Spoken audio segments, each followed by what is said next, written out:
અંકલેશ્વરના સુરવાડી ગામે રહેતી મિતાલી હેમંતભાઈ પટેલ અને હાંસોટ રોડ ઉપર ત્યાગીનગરમાં રહેતી 17 વર્ષીય પુત્રી ભક્તિ બંને મોપેડ ઉપર કાપોદ્રા પાટિયા પર આવેલ એપલ પ્લાઝા ખાતે કપડાં ખરીદી કરવા માટે ગયા હતા, જ્યાંથી કપડાં ખરીદી કરી તેઓ પરત ઘરે આવવા નીકળ્યા હતા.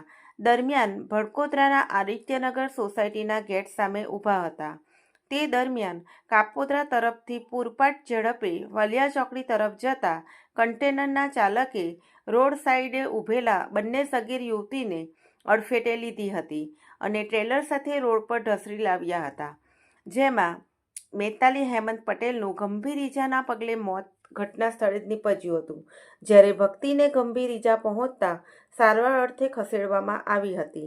ઘટના અંગે ભક્તિના પિતા સુભાષચંદ્ર પટેલે કન્ટેનર ચાલક વિરુદ્ધ ફરિયાદ જીઆઈડીસી પોલીસ મથકે આપતા પોલીસે ગુનો નોંધી વધુ તપાસ હાથ ધરી છે.